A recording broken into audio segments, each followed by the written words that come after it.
Please tell us about your guys' booth. All right. Well, Gabe is a professional artist for how long? 25 years. 25 years. I've been for about 3 or 4 years. We've been friends for a while, and we thought, let's see what we can do together. We started out with a comic book, and then we started going to cons. And what do you do for Can't Quit Comics, Jesse? Specifically, I do artwork and write. And you? I'm the artist. I do interior art. I did the cover for issue 1. You want to give me a glimpse of it? You got to see this. To hold it up, we got our first IP, Perimeter. This is the one. This is our passion product. This is an experiment, and we're working on the second one, taking it further, going all in. All right. And the one more thing, the idea for the name Can't Quit Comics, Jesse's idea, his logo. We both decided we can't quit no matter what, even though we're tempted to. Yeah, with the whole AI coming in and the industry starting to go down, we're like, no, we can't quit. We both discussed quitting, and I've almost, maybe as a choice at some point, we may have to quit, but we can't quit. Yeah, we even discussed like fighting AI. We don't quit. We will fist fight AI. Yeah, we'll fight it. Charity boxing match. All right. Where did you guys get your influence from? So that's a two. You tell them yours. That's an easy one. Yeah. Saturday morning cartoons. I was a child of the late 70s and early 80s. And Saturday morning cartoons started about 6:30 in the morning. Godzilla, Space Ghost, Super Friends, a whole bunch of awesome cartoons. I was absolutely fascinated, and I wanted to draw them. So my mom was good about getting us paper and pencil in the house, and away I went. And here I am. Saturday morning cartoons, comic books. Yeah, for me, it was film. It was especially like Terminator, Aliens films growing up, looking at them, exploring these worlds, the creepiness, the feelings that they made me, the shivers and stuff. I wanted to recreate that. I wanted to tell stories. I wanted to build those worlds. I wanted to be a part of it too. I think another thing that really drives me is working in a team. I love the brainstorming. I love our back and forth, hearing other people's ideas and bring them all together. I'm with you. Did you see Alien at a young age? Oh, I saw Alien at a young age, and I saw Aliens before Alien, but like it was just on TV one day, and I think my parents were out. I just was watching it, and I was like both terrified. I think it was like 8. I was both terrified. So many people have that exact same story. So do I. I was like 6, 7. Saw Alien by myself. My aunt had the movie channel, which became HBO later, and they showed all kinds of movies, including that one. I was as horrified as I was, curious and delighted, and yeah. And Terminator 2, that scene where he like cuts open his face. Oh, yeah, that's not it. Yeah, that got me. My favorite was I grew up with Hellraiser, the first one. I saw that in the theater, man. My mom took us to see that. That's too tough for me, man. That's too tough for me. Sorry, Mom. I didn't mean to call you out there. Yeah. All right. What is your guys' creative process? Do you want to start? Yeah, I got that one. Yeah. I like to, before I do any job, I've been an advertising storyboard artist for almost 20 years. And it's a it's a difficult job. It's fast-paced. I have about 3-4 days on average to do an absolute ton of work. It has to be quality, it has to be accurate, and you have to listen very closely and pay attention. So, first thing I do, take off mountain biking for about 2 hours, sometimes 3 hours. I think about it, I compartmentalize it, and I come back and I'm absolutely ready to get to work. That's sort of like me. There's walls or this space in my day where I'm doing maybe something monotonous, and in my brain just, even though I'm doing something specific, it's off creating or I see it in like movie scenes actually. Films are a big influence on me, and I've done a couple independent films actually, so I see things in like shots. And they start out as shots, and then I'll sketch them out. Somebody sketches down here really fast, loose, and I start building off of that. So definitely, I think the boring parts of the day are probably the biggest part of my creative process, because it does anything. My brain does anything to create something, make something happen. That's one thing when I was commuting for a regular 9-to-5 job. I left the regular corporate world in 2007 to be a freelancer. But back then, your commute, in California, everybody commutes about half an hour on average. I mean, anywhere you live. So my commute about 25, 30 minutes. It's a perfect amount of time.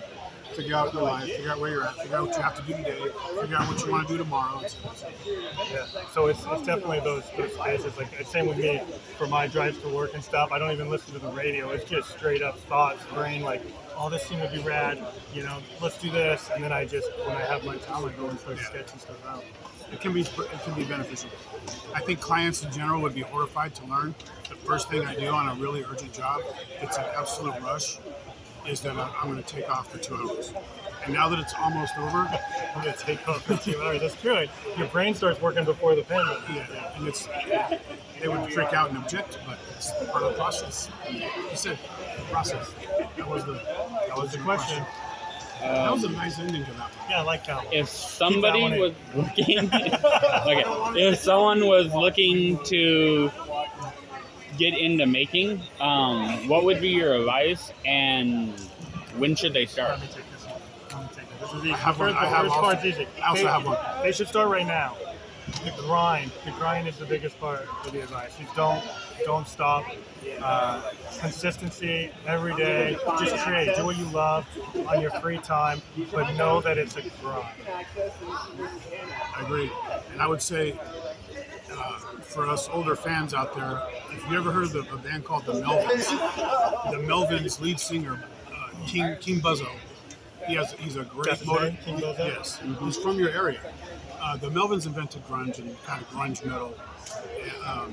But his interviews are hilarious. He's known to be a funny guy. And people ask him all the time the same question. He says, just do it. I didn't know. He goes, I didn't know how to write music or play music or write lyrics or sing. Just started doing it. It sounds like a cliche answer because people do ask us even that all the time. Like, how do you guys get started? And the really answer is just do it. And that sounds like a Nike plug. I don't want to. But that's the answer. I have a great visual for it. Yeah. This is what people used to trip out on me when I was a kid. This is how my mom couldn't believe it. I started an entire massive drawing with that. That's going to turn into something like that if I keep going, right? It's just a line. Yeah, there's no build-up. That's where you get started. Yeah. Just get started. You can get lost in your own head thinking like, when should I get started? What do I got to do? And the trick is just grab a piece of paper and a pencil and do it. Or you'll be thinking about that all day for weeks, depending on the month. And another thing too, this sounds comical, but call a good friend that you have good conversations with when you're stressed out working. Have a conversation while you work.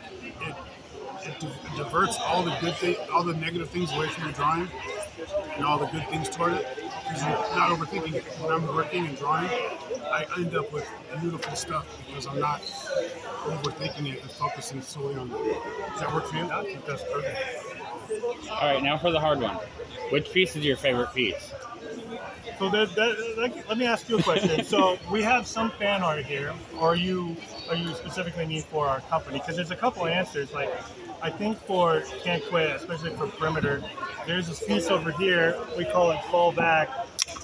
They're running from the monster here, and that piece was created probably over a year, 2 years before the book even came to life. Sometimes drawing or painting that you do in the moment, you have a whole plan for in your head, and you kind of sit on it.